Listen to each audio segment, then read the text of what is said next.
Samantala mga kapartner, labis ang pangamba ng mga residente sa San Remigio sa Cebu tuwing umuuga ang lupa dahil sa patuloy na nararanasang aftershocks dulot ng 6.9 magnitude na lindol na tumama noong nakaraang linggo. Ang nakakabahala, nadiskubre nila ang malakwebang sinkhole sa Barangay Mano na nagdulot ng matinding takot sa mga residente dahil baka sa susunod na pagyanig, ang mismong tahanan nila ang tuluyang lamunin ng lupa. Alamin ang buong detalye ng balita mula kay Sheena Torno live. Sheena, magandang gabi.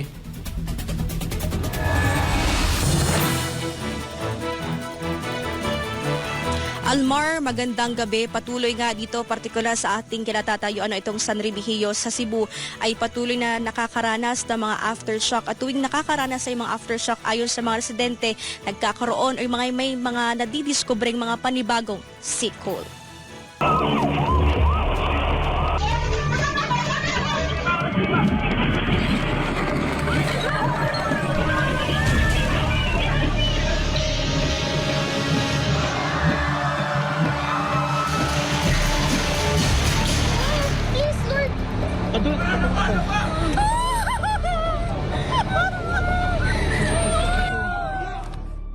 Ganito winasak ng 6.9 magnitude na lindol ang mga bahay at kabuhayan ng mga residente sa hilagang bahagi ng Cebu.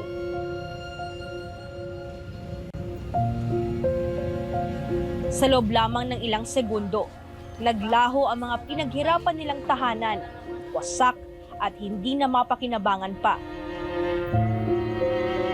Ngunit higit sa pagkasira ng mga bahay, mas nakakatakot ang iniwang marka ng kalikasan na nagdulot ng matinding pangamba sa mga residente hanggang ngayon.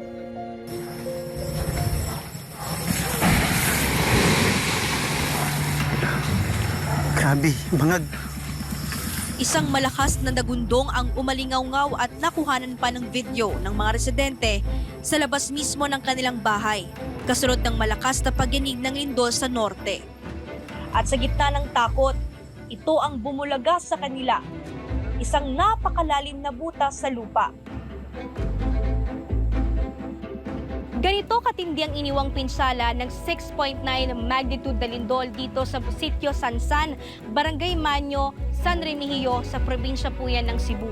Ayon sa mga nakapanayam nating residente, aabot sa 35 feet ang lalim o sinkhole na nadiskubre at na sinasabing na pinakamalaking sinkhole sa buong norte at nanganganib dyan ang isang bahay na pagmamayari ng isang magsasaka.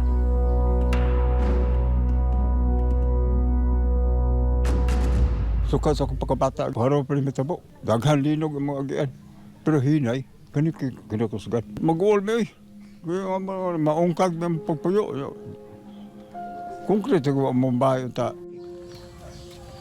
Buti na lamang, bitak lang ang idinulot ng lindol at hindi tuluyang gumuho ang bahay ng magsasakang si Marcelino. Malaking pasasalamat ito na walang nangyaring trahedya, lalo't nasa loob siya ng kwarto nang mangyari ang pagyanig. Ang residenteng si Andres, nasaksihan niya ang mismong pagbuka ng lupa.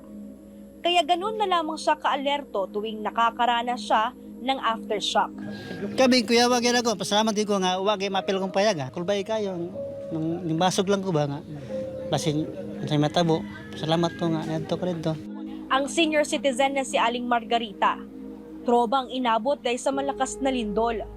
Kahadlok, kabalaka. Di na ko katug sukad atong pag first time paghitabo na tong di na ko katug ma'am sa ko piyong narami sa gawas di na may manood sa among balay kay mahadlok na lagi ko murag na trauma jud ko anima.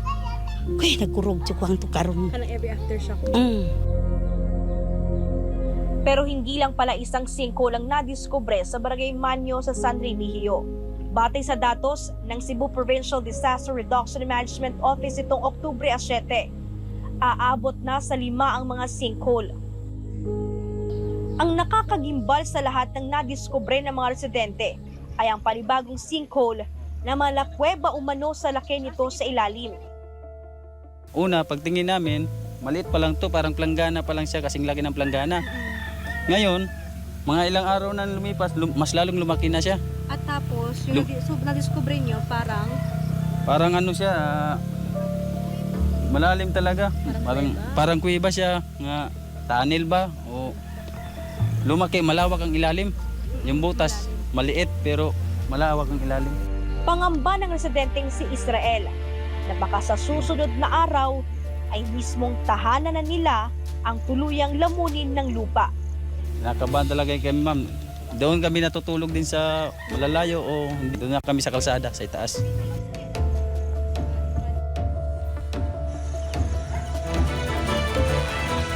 Almar, maidagdag ko lang dahil batay na rin sa datos na nakalap natin mula sa Cebu Provincial Government ay aabot na, or particular dito sa San Remigio, nasa siyam na barangay ang may kabuang mahigit 35 ang mga nadiskubre na mga residente. Kaya pinagbabawal ito na puntahan or lapitan ng mga residente dahil lubhang delikado.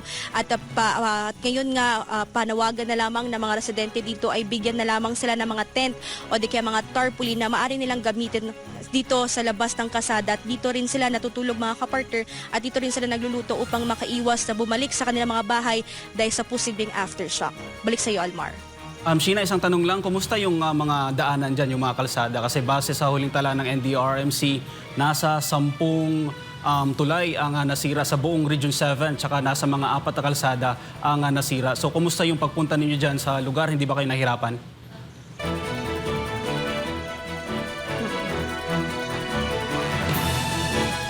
Almar, simula nung dumating tayo dito sa Northern Cebu, from Daang Bantayan Port papunta dito sa San Remigio ay so far so good naman yung sitwasyon dahil wala naman tayong naranasang matinding trapiko.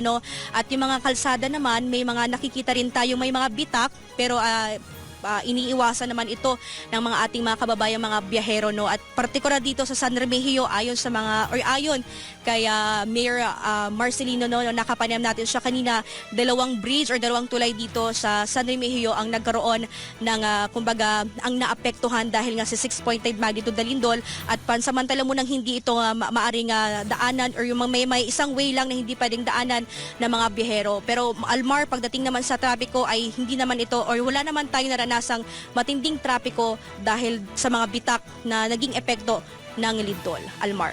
Right, maraming salamat, Sheena, sa iyong live report, at ingat kayo dyan.